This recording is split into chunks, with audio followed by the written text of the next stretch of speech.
Caroline Bradshaw stood at the edge of the gravel path leading up to the small blue house, her breath forming faint clouds in the crisp Duluth air. Her hands shook as she raised them to the doorbell, pressing it once, then stepping back. The sound of the chime echoed faintly from within, mingling with the distant rustle of birch leaves in the early evening breeze.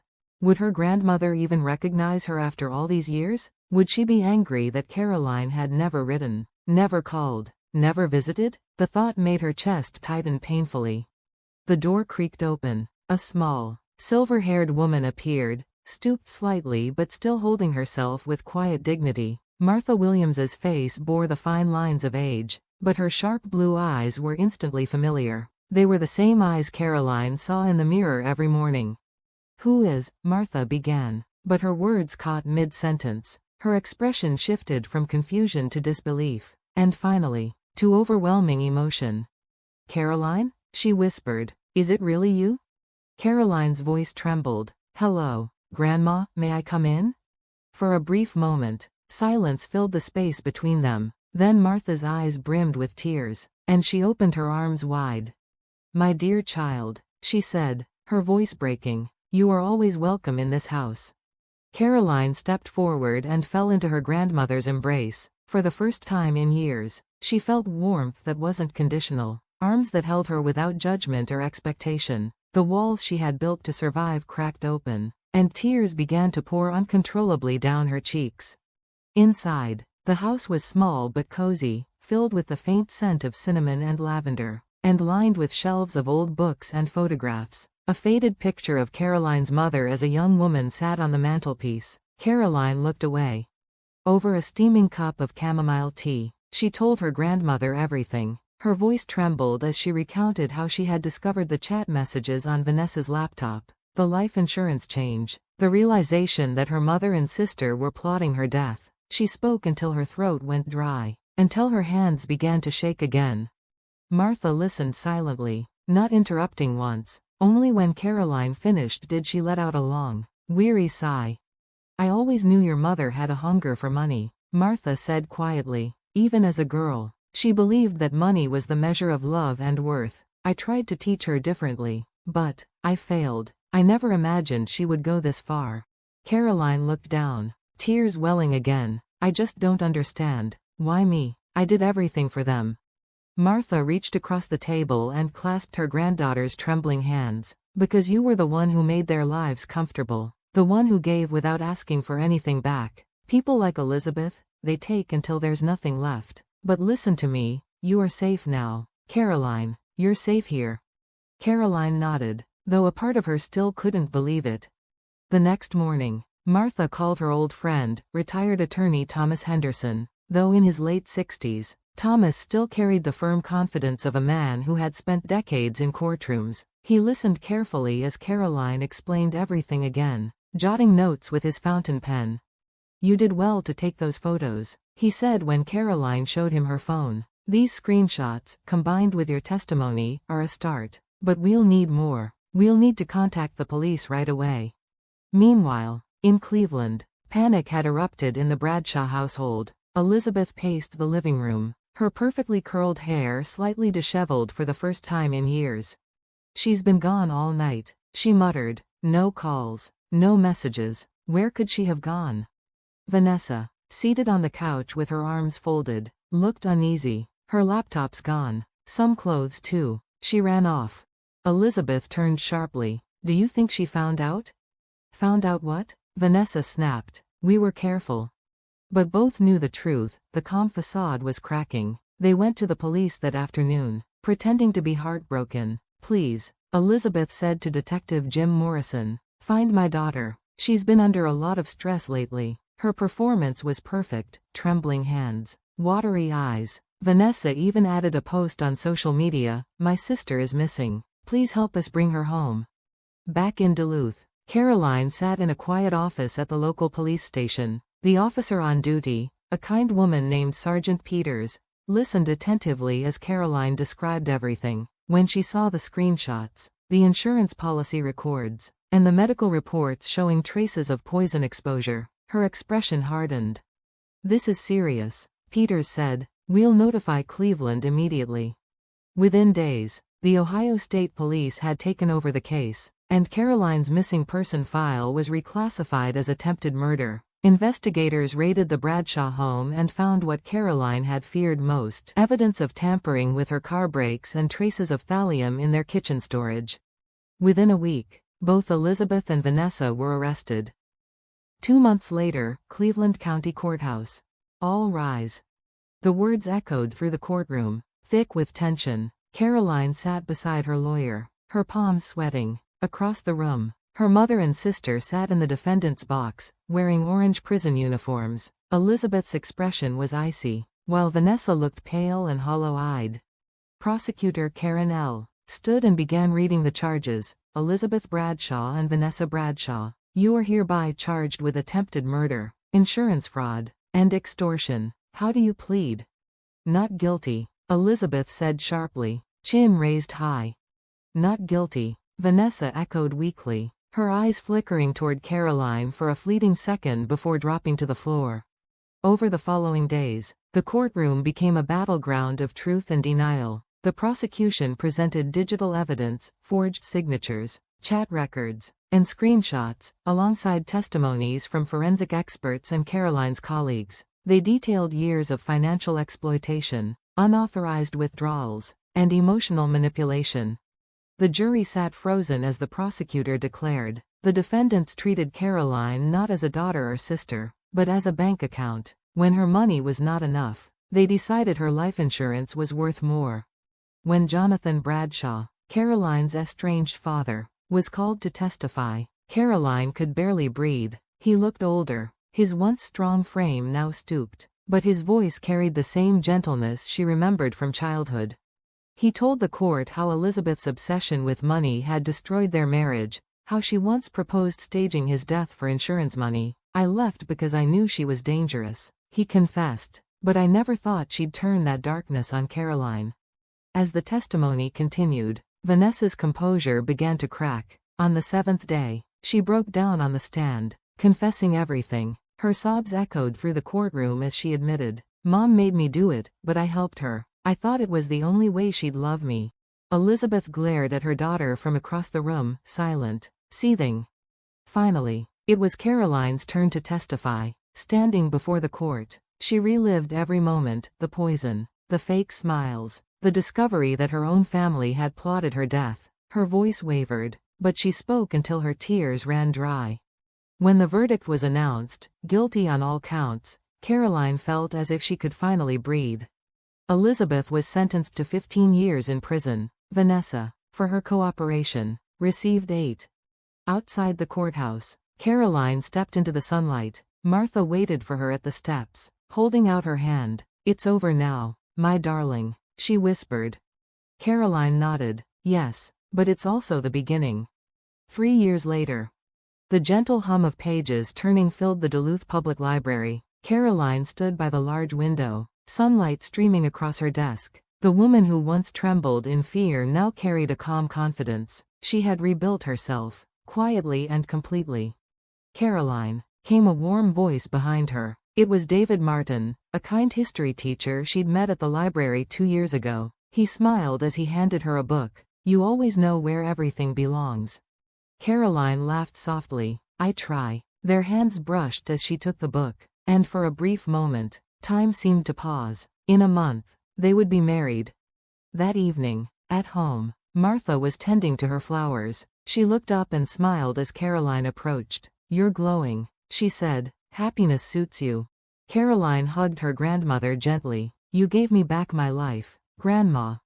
Letters sometimes arrived from prison. Vanessa wrote regularly, expressing remorse and describing how she was studying psychology to understand herself and her mother. Caroline hadn't forgiven her, not yet, but she felt the faint stirrings of compassion. Elizabeth also wrote, but her letters were full of denial and bitterness. Caroline no longer opened them. That night, as she stood by her window watching the moonlight spill across the lake, Caroline whispered, We don't choose where we come from, but we do choose where we go next. For the first time in years, she felt at peace. The darkness of betrayal had given birth to something new: strength, freedom, and love. Caroline Bradshaw had survived, and she was finally living. Caroline took a deep breath as she stood at the edge of the stone walkway leading to the old Victorian house. The scent of lilacs drifted through the cool Minnesota air, and somewhere in the distance, a wind chime tinkled softly. Her hand trembled slightly as she reached for the brass doorbell. For a brief moment, she hesitated, heart pounding, thoughts swirling. Would her grandmother even recognize her? Would she accept her after so many years of silence? When the door finally opened, Caroline's breath caught. A small, white-haired woman stood framed in the doorway. Martha Williams had aged, but there was still something regal and sharp about her. Deep wrinkles lined her face, but her blue eyes, clear, steady, and intelligent, seemed to pierce straight through the years that had separated them. "Who is?" Martha began, and then stopped short. Her hand flew to her mouth as she gasped softly. "Caroline?" Caroline's throat constricted. Her voice came out barely above a whisper. "Hello, Grandma. May I come in?" For a moment, neither of them moved. Then, with tears glimmering in her eyes, Martha stepped forward, her voice trembling. "Of course, my dear child. You're always welcome here." Caroline barely managed a nod before she found herself enveloped in her grandmother's arms. The warmth, the scent of lavender soap, the familiar softness of her cardigan, memories of childhood rushed back all at once. For weeks, she had held back her fear, her grief, her disbelief, but now, in her grandmother's embrace, the dam broke. Caroline sobbed uncontrollably, her body trembling with relief and sorrow. "It's all right," Martha whispered, stroking her hair gently. "You're safe now, sweetheart. You're home." Later that evening, in the cozy living room lined with shelves of old books and family photographs, Caroline sat with a steaming cup of chamomile tea. The ticking of the grandfather clock filled the silence between them. The room smelled faintly of cinnamon and wood polish. Martha watched her granddaughter quietly, waiting until Caroline was ready to speak. And finally, Caroline did. Her voice shook as she began recounting everything: the night she discovered the chat messages on her sister's laptop, the life insurance policies, the carefully outlined plan that revealed a horrifying truth: her mother and sister were plotting to kill her. Words stumbled out of her mouth like broken pieces, and more than once she had to stop to wipe her tears. Martha sat still, listening, her hands folded tightly in her lap. When Caroline finished, the silence in the room felt heavy and sacred. The clock ticked twice before Martha finally spoke. "Your mother was always ambitious," she said at last, her voice low and weary, "but greedy, too. Even as a child, she wanted what others had. I warned her that greed leads to ruin, but I never imagined it would go this far." Caroline's voice trembled. "Why me, Grandma? Why would they do this to me? I'm their daughter, their sister." Martha reached across the table and took Caroline's cold hands in her own. "Because you're good, my dear, and good people make greedy ones uncomfortable. You remind them of what they'll never be." Caroline lowered her eyes, tears dripping onto her lap.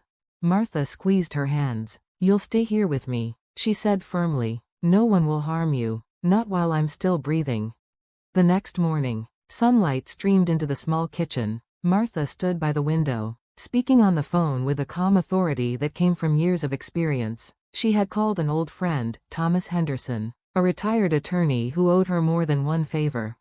When Thomas arrived that afternoon, his tall frame filled the doorway. He was in his early 70s now, silver-haired but sharp-eyed. As he sat down with Caroline and listened to her account, his expression grew grave. "Do you have any evidence?" he asked, adjusting his glasses. "Screenshots, documents, anything that can prove what you're saying?"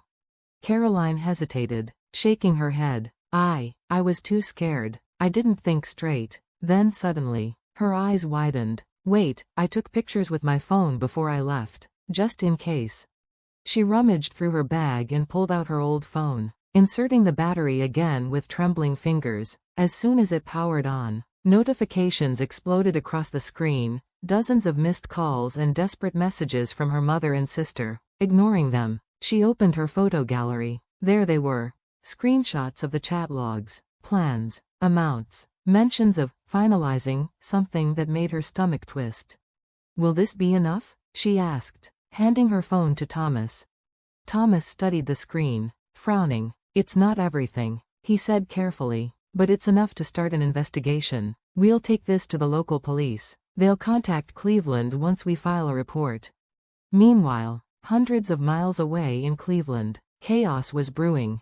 Elizabeth Bradshaw paced the living room, her heels clicking sharply on the wooden floor. Where could she have gone? She hissed.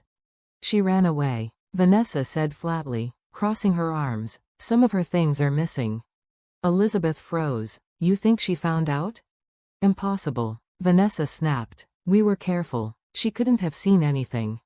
But as the hours passed and Caroline remained unreachable, panic began to set in. By morning, they had staged their concern perfectly. Elizabeth called the police to report Caroline missing, her voice trembling theatrically. Vanessa posted on social media, tearfully asking for information. Their crocodile tears fooled most people, and even gained sympathy. Detective Jim Morrison sat across from them later that afternoon, his notebook open. Was there any argument before your daughter disappeared? He asked. Elizabeth shook her head. No, none. Caroline is gentle. She avoids conflict. Did she take anything with her? Just some clothes and jewelry, Vanessa replied smoothly. It looks like she left by choice. Morrison nodded, scribbling in his notepad. All right, we'll look into her workplace and contacts. Can I get a recent photo? Elizabeth handed him a family picture, the three of them smiling, but only Caroline's smile was genuine. When the detective left, the room fell into uneasy silence. What if she's gone to the police? Elizabeth whispered, fear creeping into her voice. Vanessa's jaw tightened. Then we stick to the story. We're the victims here.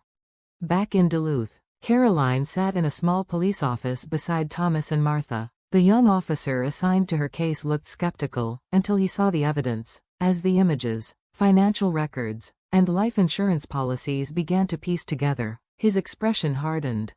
Within days, the Duluth police contacted the Ohio State Police, and Caroline's missing person case turned into something far more serious, an attempted murder investigation. Evidence spread quickly across state lines. The Cleveland police searched the Bradshaw home, and what they found left no doubt. Thallium traces in the kitchen, tampered brakes on Caroline's car, and Vanessa's old laptop containing years of digital correspondence. The world Caroline once knew collapsed into headlines and news flashes. 2 months later, the courthouse in Cleveland was packed.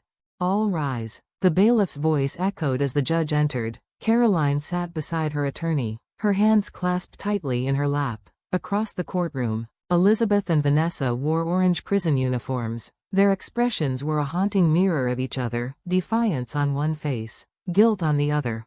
Defendants Elizabeth Bradshaw and Vanessa Bradshaw. Prosecutor Karen Lawrence began, her voice steady. You are charged with attempted murder, insurance fraud, and extortion. How do you plead? Elizabeth lifted her chin. Not guilty. Vanessa's lips quivered before she murmured, not guilty. The trial was long and brutal. Every day brought new revelations about years of manipulation, theft, and deceit. Caroline listened as prosecutors revealed how her mother had drained her accounts, forged her signature, and used her identity for loans. And when there was nothing left to steal, they had decided her death would bring one final payout. But the most shocking moment came when her father, Jonathan Bradshaw, was called to the stand. Caroline could barely breathe as he entered the courtroom. Time had changed him. His once strong frame was thinner, his hair peppered with gray. Yet when his eyes met hers, she saw something she hadn't seen since childhood: remorse. Mr. Bradshaw, the prosecutor began, why did you leave your family? Jonathan's voice was low but steady. Because my wife's greed consumed everything. She wanted wealth, comfort, and control. When I couldn't provide it, she turned cruel. He paused, swallowing hard. She even suggested insurance fraud. That's when I knew I had to leave. Gasps rippled through the courtroom. Caroline felt her heart ache as she listened. I tried to stay in contact, Jonathan continued, but she changed the numbers, hid my letters. My daughters never knew. Caroline pressed a trembling hand to her mouth. So many lies, so many stolen years. Over the following days, the weight of evidence became impossible to ignore. Vanessa's attorney tried to paint her as a victim of her mother's control, but when Vanessa finally broke down on the 7th day of trial, Her trembling voice filled the silent courtroom. She planned it all, Vanessa admitted tearfully. I helped her. I thought it was just talk, but she was serious. I wish I had stopped her. In the end, justice prevailed. The jury returned with a unanimous verdict. Elizabeth was sentenced to 15 years in prison. Vanessa received 8, reduced for cooperation. When the gavel struck, Caroline's tears flowed freely, not of grief, but release. Martha took her hand and whispered, "It's over now. You can finally live." 3 years later, the air in Duluth carried the gentle scent of spring. Inside the public library, sunlight poured through tall windows, falling in golden stripes across rows of books. Caroline sat behind the counter, sorting new arrivals, a faint smile on her face. Peace had finally returned to her life. "Caroline," a warm voice called. She turned to see David Martin, the history teacher she had grown close to. His kind eyes and steady demeanor had slowly rebuilt the trust she thought she'd lost forever. "Could you help me find where this belongs?" he asked, holding out a thick book. "Of course," she said, smiling. As she guided him down the aisle, their hands brushed, and a quiet warmth spread through her chest. That evening, Caroline returned home to the small cottage she shared with her grandmother. Martha, now slower in movement but still spirited, tended to her flowers by the window. When Caroline entered, she looked up with a knowing smile. "David called," Martha said, "something about final wedding plans." Caroline laughed softly. "Yes, we're almost ready. Grandma, I'm happy, really happy." Martha took her hand, her eyes glistening. "That's all I ever wanted, my dear." Later that night, as Caroline prepared for bed, she found an envelope waiting for her, a prison postmark. The handwriting was unmistakable. Vanessa. She opened it slowly. "Caroline, I know I can't undo what I've done, but I've started studying psychology here in prison. I'm learning to face myself. I want to be better, to be someone who would never hurt you again. I wish for your happiness. Maybe one day, you'll forgive me. Vanessa." Caroline read the letter 3 times, her chest heavy but calm. Forgiveness wouldn't come easily, but maybe, someday, it could.